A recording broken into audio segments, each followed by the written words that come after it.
I thought Coach Smith did a very commendable job. Yeah. In the sense of like getting the guys ready to actually go out there and play a game emotionally. Yeah. But then to your point, I think a lot of the stuff he said in reference to the depth chart evaluation and all that stuff is because maybe that's something that he felt but really couldn't implement. Now, like to your point, like week 7, like inside zone. Say like, how you feel. You ain't seen enough killers. Yeah. You ain't seen enough killers. That's just say it. You ain't seen enough killers or that killer attitude.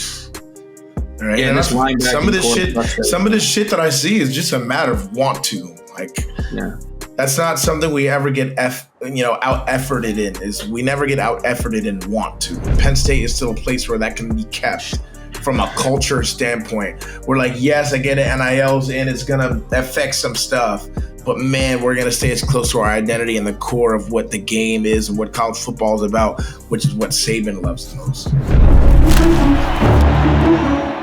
Quarterback sneak right side, touchdown, Penn State!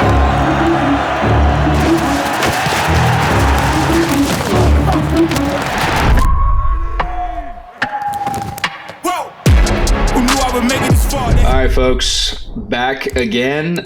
Disappointment in our hearts, eyes, and minds. And we got Jay back, Mr. Worldwide over here. Got him back from Brazil, got him stateside. So happy to have you back, brother. I'm very happy to be back, man. It's always good to be home, man. I've been doing a lot of traveling. It's always good to have the feet in the ground and just to stay still for a little bit, even if our boys aren't doing too well right now. No, man. I was trying to explain this. I was never like a fan of anything in my entire life. Like growing up, even like people were like, "Oh, like who's your team? Who's your pro team?" I was like, "Bro, I grew up in the middle of Virginia. Like I wasn't jumping on the Redskins bandwagon. My parents weren't like really fanatical about anything." And I'm like, now I know what it feels like being around a little more now and doing some more stuff in the media space. It just hurts a little more. Like I was like kind of cool with it and didn't brush it off. But now that it's like, more, I'm like, this hurts a little more. Like I get it. Man, I am hurting. Yeah. Like I am absolutely hurting. Like my ego, my soul, my core, like this shit is making my skin crawl. Hurting my pride like a motherfucker. So I'm all there with you. Bro, my teeth hurt. But as always, this month, The Pocket is brought to you by Modelo, the official import beer partner of Penn State football. 21 plus, please drink responsibly. Picked a hell of a month here to do some sponsorship with us, but we're ripping and rolling as much as we can on this side of it. And I think some other news coming out of this, obviously anyone that's debating whether or not Penn State's a blue blood program is pretty ridiculous, because every airwave, every social media channel that I see has anything having to do with college football news, it's who's going to be the next head coach at Penn State. And I don't think you really get that anywhere else. So I think the question, there's a select few, and I think the question therefore answers itself. But man, dude, Coach Franklin making the appearance on game day. Yeah, I was shocked. I was truly, truly shocked. I know. I mean, we're not players anymore. It's not like I'm there, and just his firing alone like shocked me to my soul. Like I couldn't believe it, you know. And I generally feel like I still haven't digested it, even like right now as we're speaking, like fully. And the fact that just a few days later he's on game day and like just full Franklin mode, like kudos to him, one, but like two, I really thought he should have just sat the hell down and gone to hang out with the wifey and the kids for a few days. Like that's a lot to take in. A lot. That's wild, man. Like, what did you think of that? Like, what was your initial reaction to that? I mean, I'm not in Franklin's shoes, but I just thought it was like unnecessary. That's really what I felt like. Like, I don't feel like anything really got accomplished there. I feel like he has a very like it's not like there's some terrible narrative that needs to be crushed, and if it doesn't get crushed, he's not going to get a job. Like everyone knows, Coach Franklin's a good coach. He's going to get a good job, and he's going to go win and be successful again. So, like, I don't know, to do that in just a couple of days, I just felt like he could have just chilled, But I get him. He don't know how to sit down. He's wired like us. Like, he's just fucking wired. So I also understand that too, because I'm the same way. I can't sit the fuck down. That's something I struggle with. Yeah, I thought it was a big nothing burger in terms of like what came out of it, other than getting some, which I thought was just like a crazy endorsement by Saban. You know what I mean? Like it's like, why do you say crazy? I just thought like the point like doesn't really need to be made, if that makes sense. You know what I mean? For the stuff that Saban said about him, about like it's fair, like, yeah, I mean, fair, unfair, but like everyone knows it's a results-oriented business. You know what I mean? And you hear how Kraft's talking about stuff, and like it is what it is. Like life's not fair. I just thought that was a little out of character for Saban. You know what I mean? Like I'm fine with him saying like he's a great, his opinion of him as a coach and all that stuff, but I felt like there were some shots taken at the athletic administration. And that's why I said I felt like it was like a big nothing burger and then a little bit of a PR stunt from that side of things. Yeah, but I took Nick saying that not only just at like Penn State, but also just like at the way and the speed that we're moving right now in general, and like it being unfair to coaches and coaches not getting enough time. Not saying that Coach Franklin didn't have enough time, but I think we all can say that we would have at least thought Franklin would have the respect just on a human level. And that's the one thing I disagree with what you say is like on a human level, I think we should always try our best to lean more towards that direction than to be the ones to say like, oh, it's a results-driven business and he didn't win the big game, so he's got to go. Like we all know what Coach Franklin pulled Penn State out of. Like we all know. And I think for what he's done at a level of period, end of story, he deserved to go out the right way. If it meant sacrificing 9 freaking losses in a row, I don't care. Let that be his legacy. He deserves to write his legacy in that way. Fire him at the season, just on a human level, out of respect. That's my personal opinion. 12 years, it just like it wasn't unnecessary, but it definitely wasn't necessary. Yeah, I mean. Yeah, but then you're kind of behind the 8 ball on the hiring cycle. So what? Like, okay. Yeah. That's the human side of it. That's what I'm talking about. That's okay. Yeah. No, I get that. I mean, I think it's really tough, dude. And then like kind of all the other rumor mills coming out of it, like even before that, like was Adidas involved, and I kind of got all the back end info that was just a big fluff story and stuff like that. But Did you hear the one about him potentially going for a contract extension? I did hear about that. Whether I know that that's true or not, what's your opinion on that? Like, do you think that, because that's why I said, like, I thought it was just really interesting that kind of came out, and then he jumped on game day, and it seemed like there were some shots at the athletic department. Like, I don't know, man. Like, it was kind of, like I said, it just felt like a political, like you said, like there's a human element to things, and then there's a football element to things. And then to me, like I felt like that was like the back room agent, like political. Just that interview setup, just everything about it was that. You feel like, I hear that. I hear that. And I thought it was just, I don't know. I just thought it was.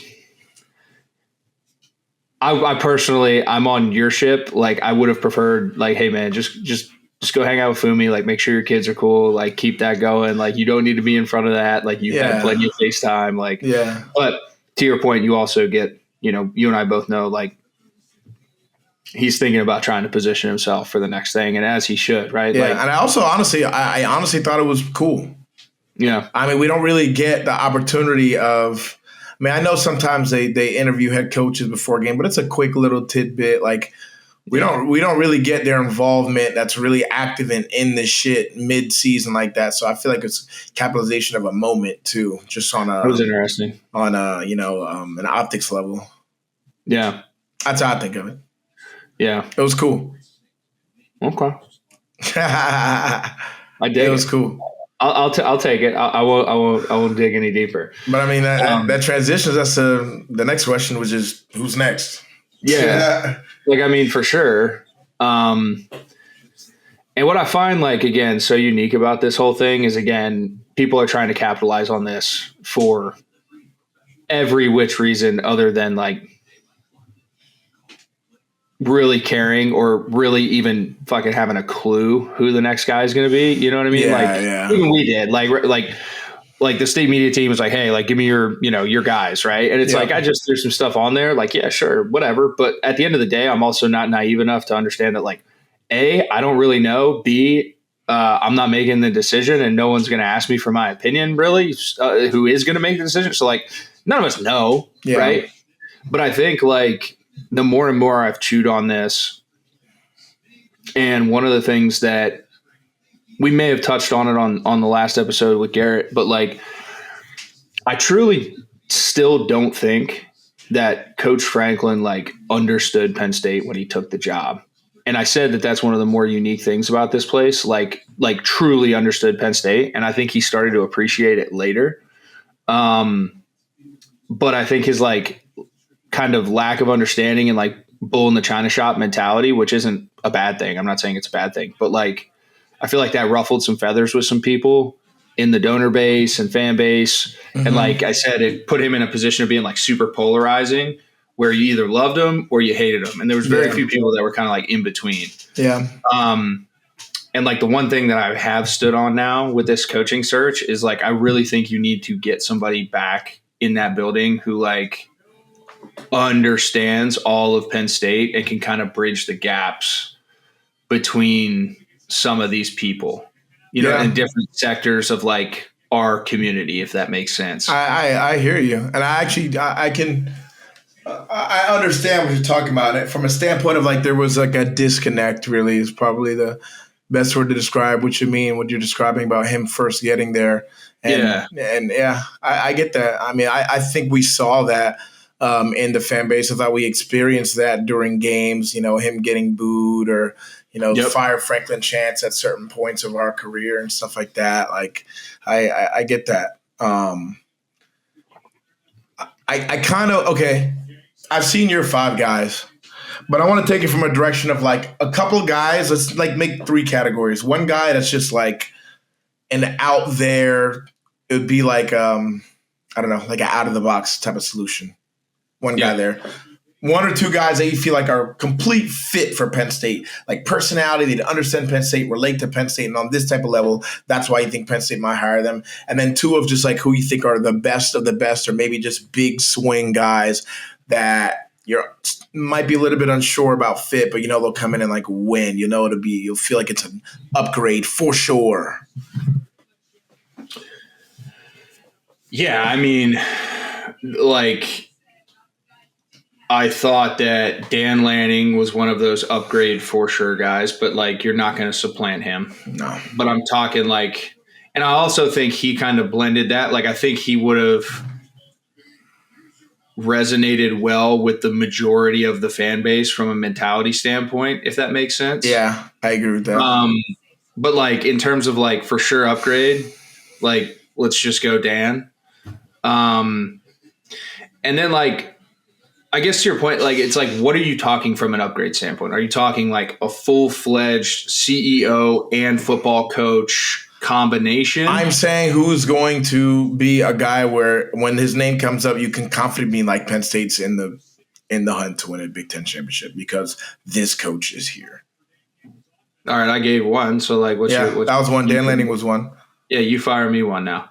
We'll play this game. I mean, mine, for me, that are big swings are two guys that are on TV right now. It's Saban and Meyer. Yeah. I don't know if Meyer's a fit for Penn State on a personality level. I've heard some stuff of Meyer in the NFL and kind of how he is and how he treats staff and people. I'm sure he'd rub Penn State people even worse. Yeah. Or at least the players. Yeah. And then Saban would be like dream come true. Yeah, the problem is Saban's a bridge guy. Think so? I mean, bro, like, he got out of the game because of of NIL and stuff. Yeah, like the bullshit. Like but I feel like we've already established a culture where like that truly isn't the most important thing. And I feel like that got lost at Alabama, while as Penn State is still a place where that can be kept from a culture standpoint. We're like, yes, I get it, NIL's in, it's going to affect some stuff. But, man, we're going to stay as close to our identity and the core of what the game is and what college football is about, which is what Saban loves the most. So I'm not trying to take a shot because I like the guy a lot, but I'm going to say this, like, I think if you brought Saban in here, like I think the most important hire, because at the end of the day, like I think Penn State's going to attract like a football coach. Like it's not like you're not going to have to like go to like list D here. Yeah. Somebody's going to take the job. But I think the most important hire, kind of bridging that gap there of like what this is like your GM, if that makes sense. Like who's going to handle all that bullshit?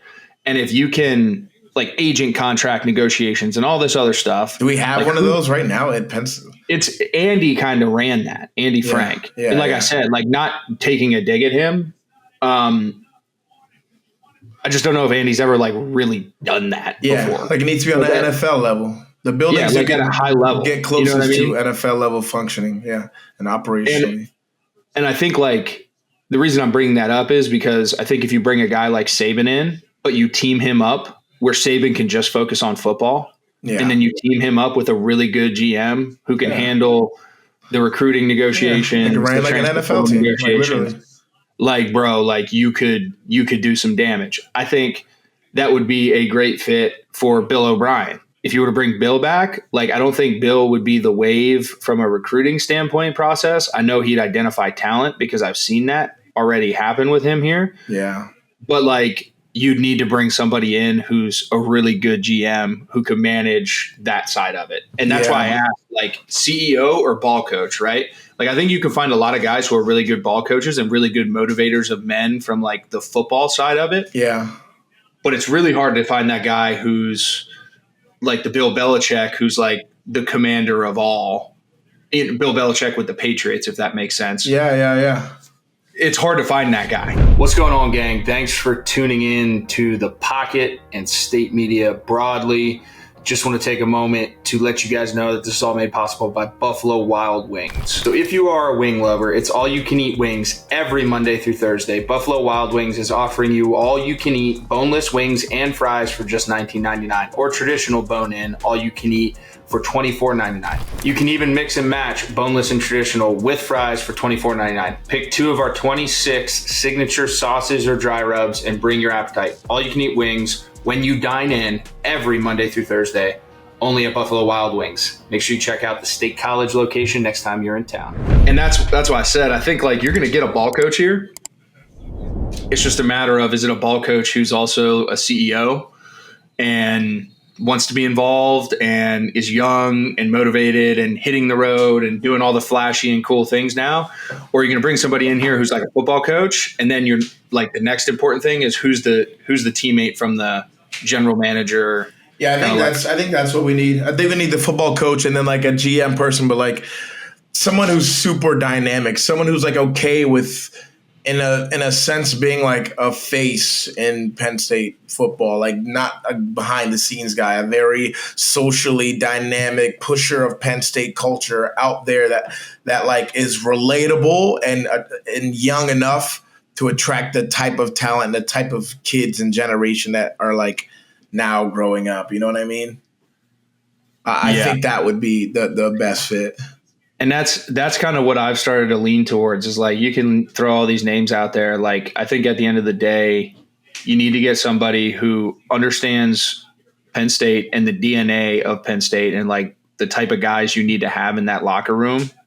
And then you need to have somebody else that's going out there and constantly pushing and identifying those fits and finding them in every, like, cause now, I mean, bro, like when we were coming up, like it was like JUCO transferring in, or senior transfers who've already graduated, and recruits, high school kids. Like that was your only feeders into the program. Yeah.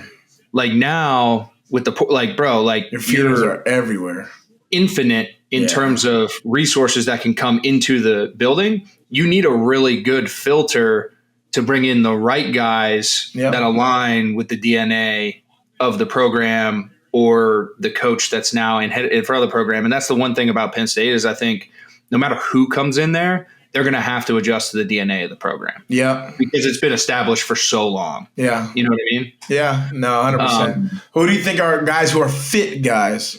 Just based on fit, understand Penn State mentality and Penn State culture, would be super embraced by fan base, relatable. Yeah, May not get you over the hump in terms of championship. Just listening to the banter, like I don't think that there's anybody that's going to be like universally or even majority like accepted by the fan base. Yeah, I don't really think so either. Like, I don't think there's going to be anybody. So someone's going to hate it, someone's going to not. So like, that's why I said I think your guiding compass needs to be about like the true understanding of Penn State.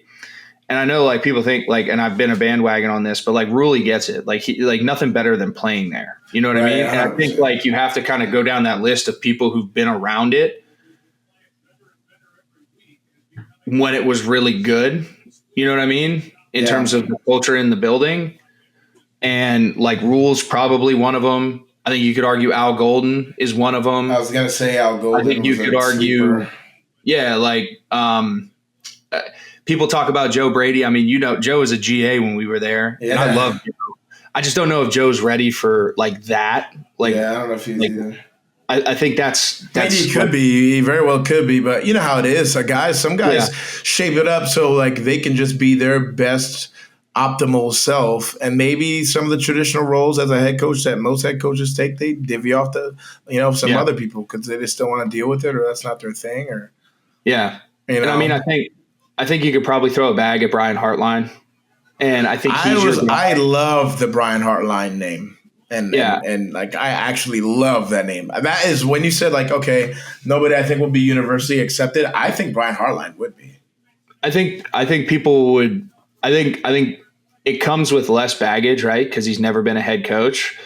But then you look at like who he's worked for at Ohio State, and you look at like where he's recruited and who he's recruited, developed, and he's also been recruiting kind of like in the same sphere, like most kids that have come to Penn State, like even when we were coming out, like Ohio State was on their list somewhere. Yeah, 100%. You know what I mean? 100%. So it's just one of those things. Like I think he would be a very unique one because I think it's risky because he's never ran something like this, but he's got all the other stuff. And to your point, I don't think he comes with any baggage to where like fans would have something like really rock solid to be like, this is why he's not a fit. Like people with Rule are saying like, he also hasn't won a big game. The counter argument is everywhere he's gone, he's been building, and you can't really argue that like Baylor, Temple, and Nebraska now are what Penn State is. Yeah. In terms of like a landing spot, like everything's kind of been a rebuild. Like even Baylor, it was post the Art Briles, like menagerie. They had a bunch of sanctions. Mm-hmm. And he came back and won games with them, just enough. Yeah. But yeah, I mean, I think like the universal fit's a tough one, but I think it's someone who has to understand again, like what the brand means on like a much deeper level than like your average college football fan says. Yeah. That makes sense. Yeah, I'd agree. Who is your out of the box guy? I have a funny one. You're out of the box guy? Yeah, just like out of the box. That's just like, okay, this is totally not who I was expecting, but like maybe in a weird world this could work. Well, I to be completely honest with you, like Chris Peterson. Chris Peterson? Oh, no, sorry, not Chris. Guys, cut this out. Who was the dude at Boise State? Who was at Washington? Just last year? No. Back when Boise was Boise. Oh, I think I do know who you're talking about. Where is he coaching now, though? No, he was at Washington. Now he's on set. He's behind the camera. What the hell is his name? Guys, while you're editing this, please cut this out and smooth this up, and I'll go back and literally do this.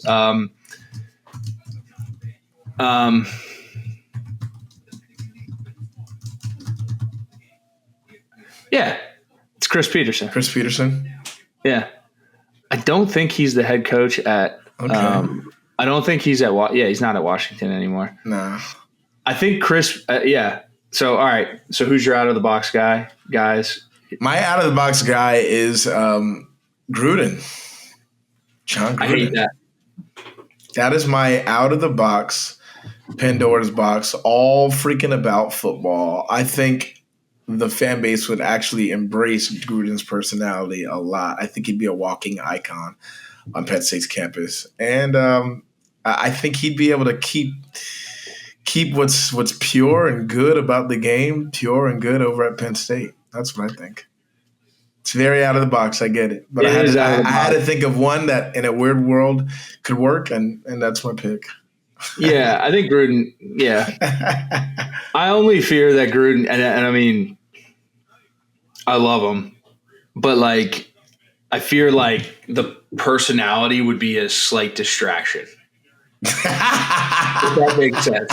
Like, the thing with him where I don't think that's the truth is because, like, that's just so much his authentic self that I feel like everybody around you just adjusts because that's authentically him. Like people, I still remember when like I was on Hard Knocks for the Raiders my second year, and like people would literally come up to me and be like, "Is Gruden really like that?" Like, I'm like, bro, how you see Gruden on TV is literally exactly how he is. Like exactly. No, I know. I mean, I did his quarterback camp, and then he, got me out of New York, traded for me, and I was with him for a hot minute. But yeah, I have to sleep on that one. Yeah, because I just like I don't know, but maybe. You don't think the fan base would embrace John Gruden? I feel like they would. I think they might. They would. I think he'd also be one though that like some might and some might not, Yeah. I think Heartline's your only safe one where like people be like, yeah, let's go, It would be hard not to root for us though, with John Gruden coaching us. No doubt. There's some fresh momentum and some fresh like underdog comeback story, ousted from the NFL's first time back in coaching. It would be cool. Yeah, I think you have you'd have the Barstool guys turn the page and actually, give us a little more love. Yeah. It wouldn't last long, though. He'd try to win a championship in like 3-4 years and he'd get back into the NFL. Yeah, that's a good point. Yeah, that's what happened. Well, that was fun. But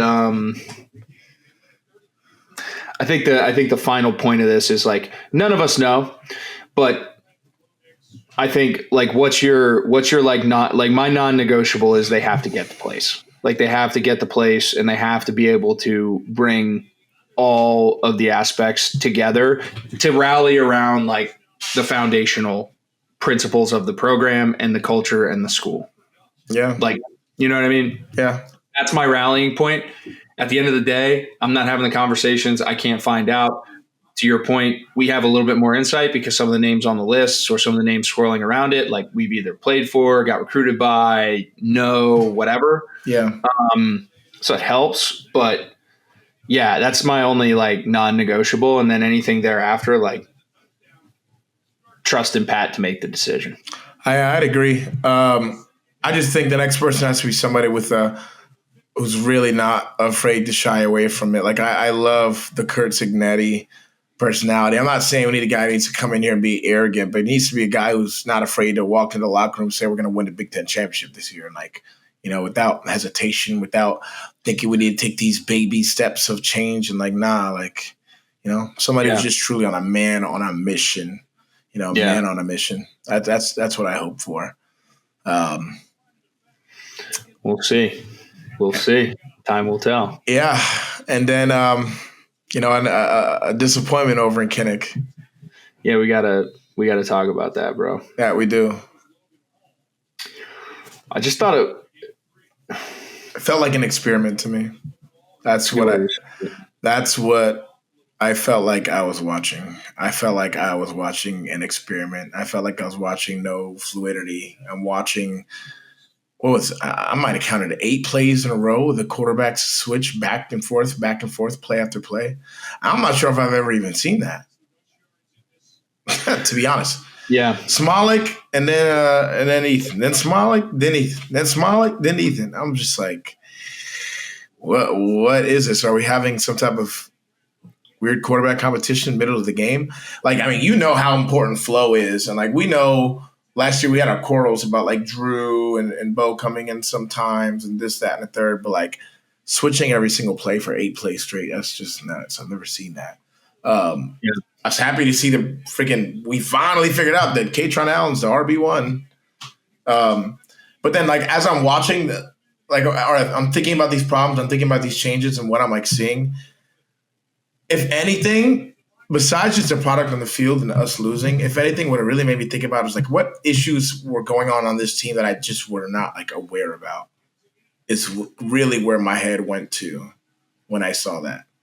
Like, did we ever have a true number 2, true like backup quarterback? Were we ever like actually really sure? Were we too afraid to say? And that part I feel about a lot of positions actually. And I think it's part of the reason why I don't feel like we have the real alphas on this team is like maybe that NIL attitude is getting a bit injected into the locker room. And there are guys maybe getting promised some things or promised some PT and maybe not everybody's truly earning it. Terry comes out in the press conference. He says that there's some reserves or some guys that we're going to take a look at. We're going to look at the depth chart and this, that, and the third. Like maybe everybody isn't who they said they are. Past 2 games, I mean, I've seen Cooper Cousins play like 13 snaps on offensive guard. I've been going into the season feeling like Cooper Cousins is the real deal. So it's like, I don't know. Yeah. There's just other questions that I was never questioning before. Forget how they played, forget the result and the score. Like there were just other underlying things that only rose to me after watching this game. That's a real interesting point, actually. Like, dead serious, real interesting point. Because I wanted to start by saying, like, I thought Terry, for being handed the job on Sunday and canceling practice and then having to go through all of that, I thought Coach Smith did a very commendable job. Yeah. In the sense of like getting the guys ready to actually go out there and play a game emotionally. Yeah. But then to your point, I think a lot of the stuff he said in reference to the depth chart evaluation and all that stuff is because maybe that's something that he felt but really couldn't implement, right? And that kind of goes back to like T. Small is getting what Penn State's about because he played there. And that goes back to another point, like clarification on what I said about Terry. I never said he wasn't going to have a chance to be the head coach here. I just don't know if he wants to be, if that makes sense. And that's just my honest, and I could be completely wrong, but I never got the vibe from talking to Coach Smith that he wants all of that. Like he just wants to make sure that he's around because he cares about the place, continues to make an impact, pass that along, but like focus on his lane and doesn't want to be responsible for everybody else's lane. Yeah. With that being said, going back to what I was finishing, I thought he did a fantastic job being in everybody else's lane and juggling a bunch of balls and knocking down a bunch of ego and bullshit that may have built up over the course of 3 or 4 years, to your point. Yeah. And that's why it looked like an experiment. But I think that there's going to be some progress in that. And I agree. Yeah, I agree. I'm not saying it's like that was the wrong direction to go. I'm not saying I'm just objectively speaking on what I saw. Then after I watched that game, that's how I felt about it. I felt like it was an experiment. I mean, at the end of the day, this team came in as the number 2 team in the country, looking to go to the playoffs, looking to go win a national championship. That's not happening anymore. Yeah, they aren't what they thought they were. That's just the reality. And that's not because I'm being pessimistic. That's not because, I mean, it's just literally numerically not possible for us to make a Big Ten championship, a national championship, any of our goals that we set for this year. Just period, end of story. Could go to a decent bowl game, be what? What would that make us? 8-4? Yeah, and go to a decent bowl game. I don't know what the decent ones, not New Year's 6, but, it'll be something. So that's why I'm like, all right, season is tanked. It's not like we can tank. It's not like we're trying to get the number 1 draft pick in the draft next year. The season's a season, and at this point, it's just over. Like, it sucks to say. I can't believe I'm saying it. Freaking, what are we? 7 games into the season, but the season is over. So I hope there is progress from this. I'm in deep worry of the state of the program from a standpoint of recruits, and that's recruiting our own players. That is what players might get poached, who will or won't stay, who the next regime is going to come in and not want because they have guys that they'd rather have, or that, that's just not their type of player they want for their schemes. I just think, and that's why I agree with you when you talk about how commendable it was for Terry to get these guys ready to play, because like the Franklin firing hits on so many levels and factors in so many different ways, like on a life scale that I'm not sure everyone really like truly understands and like weighs the gravity of it. And I know those kids are feeling the gravity of that a lot. And I know I would if I was in their shoes. So we'll see. I just hope the fire can still be there. What's going on, guys? Thank you for tuning in to State Media. I just want to let you guys know this is all made possible because of Family Clothesline. The crew down there does a great job, super supportive, and we can't thank them enough for their partnership. Make sure when you guys are in town, check them out. Got the best gear, freshest stuff, always up to date, super creative. And again, thank you for tuning in. Yeah. Well, and you and I have talked about this at length on multiple occasions, but whatever fire or motivating factor it is, you have a few more than you used to, like we talked about on the pregame show, bro, like there's a chance for you to put tape out there. Yeah. You know what I mean? Like whether you're going to the league or you're going to be playing at some other school next year, like you're still playing the games. Yeah. And that's the NFL side of it. Like this is tape. This is an opportunity because whether you're here or not, you're always being evaluated. Yeah. Like there's no more like, well, I'm on scholarship and I'm cruising and we're going to have some change and then I can turn it on in the spring. Like, nah, portal window hits. Like some people are going to look at you as a potential immediate problem solver for their program. They're going to bring you in. You're going to need to play. You got to stay in it. Like you can't let off the gas or, moving into the next regime, like you said, like you put on good enough tape, you're going to automatically have yourself at the top of a depth chart as opposed to having to work back there or whatever. It's a clean slate. So it is interesting from that perspective. But what, to your point about being something we're not, bro, like we are just not as physical as I thought we were going to be on both sides of the ball at the line of scrimmage. Yeah. Like it was and shame on me. And I'm saying this for like not just calling it out verbally. Like I thought it, especially early in the year. And I blamed it on, confusion. And there was some of that, I think, confusion and identification. Like that was point blank period. Like I saw the tape. But now, like to your point, like week 7, like inside zone. Say how you feel. You ain't seen enough killers. Yeah. You ain't seen enough killers. That's just say it.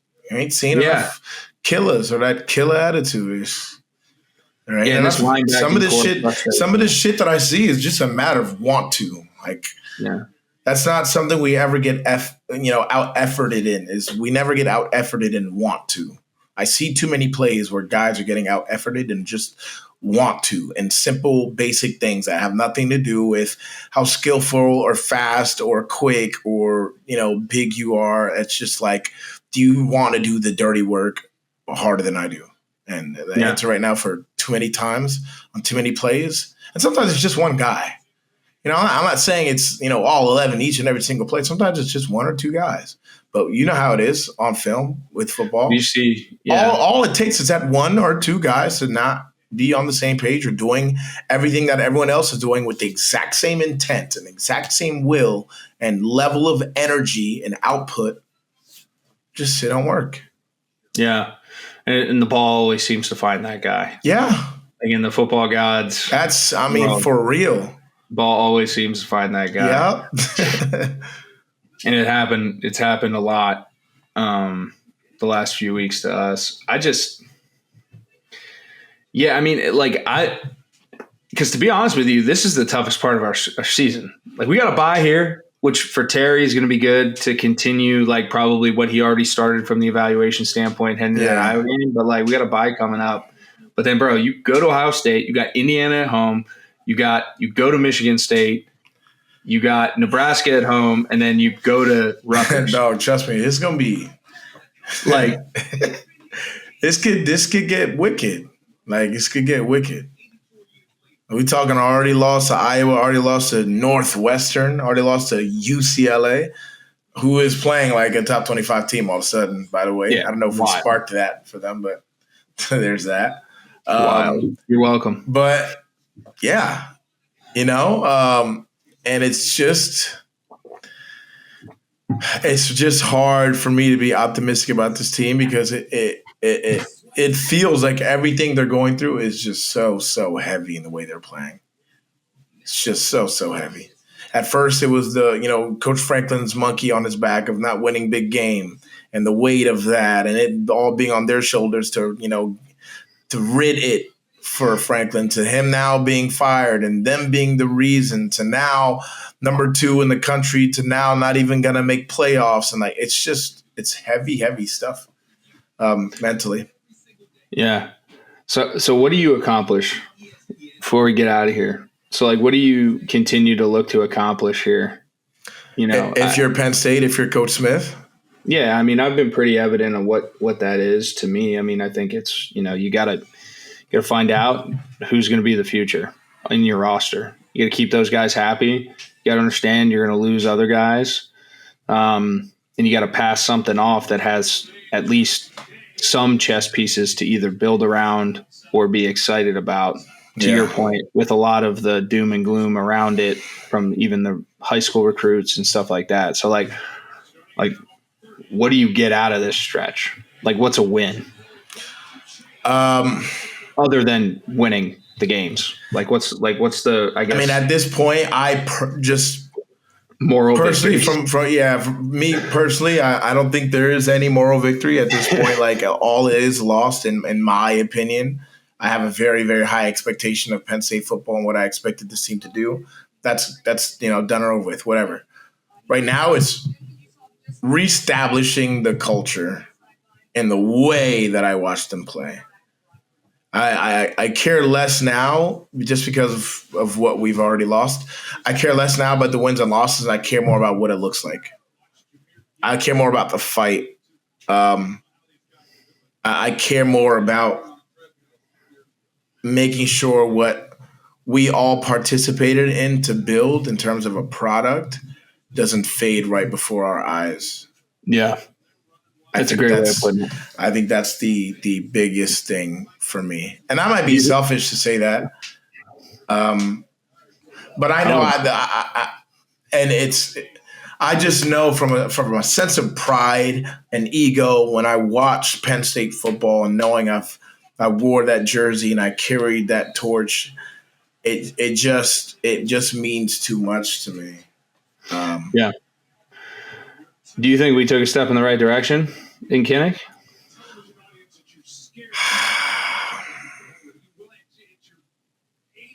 I'm not sure. I'm not sure. Too fresh to tell. Too fresh to tell. I think there are moments that we looked defeated. There are still moments we're looking around for somebody to save us, somebody to make a play. There's still some of that. And that's why I feel like it's heavier now with Coach Franklin being gone. It's like, fuck. And this just feels like limbo. It's like we're still in just like free fall mode. Like, are we free falling? That's what I mean. It's like, have we landed on our feet yet? Are we free falling? Like, what phase are we in jumping out of that plane right now? Yeah. So We'll see. Time will tell. Yeah. I don't know. I thought in some ways we did. I thought in other ways, to your point, we're still free falling. But I did think that there were some things. You know, I'm a guy who likes to find the little wins and stack them. You know, I think the K-Tron one's a perfect example. Yeah. You know, we just I think more things need to be called out. And as much as I love, you know, Coach Terry, and I know they're tight when it comes to that corner room, that DB room. I do know one thing about Terry, and that is that, like, there's part of his personality that's just in general pretty reserved. And I'm not saying that's the worst thing, but I don't think it's the best thing for, like, what they need right now. Like, we need and I'm not saying this isn't happening. I'm not there. I'm not in the locker room in every single meeting. I think they need a level of transparency and a level of, like, manhood gut check as possible. And Terry's capable of doing that. I just hope he's doing it, because I think that's like what's necessary. I think there are times, Coach Franklin, like, there are things that got glossed over that were kind of like in our heads, like, when the game comes, like, we'll just fix it. We'll just find it. We'll just, you know, and being passive about it. That's like the last thing we need. And I know Terry was that way just because he was, you know, in the shadows or in the background a lot of times, you know. Yeah, his delivery is much less public facing and much more behind closed doors. But to that point, he has been more verbally outspoken about some of that stuff than. Oh yeah, you saw him yelling at the freaking refs all game. I was eating that shit up. I was like, okay, coach, I know you had that in you. He was on the refs' asses, like he was on their ass a couple times. So, that was really good to see Adam. I hope he continues to grow in that direction. That'd be great to see. We'll see. All right, man. Well, enjoy the bye. We'll be back. Probably some updates as this cycle and being in front of it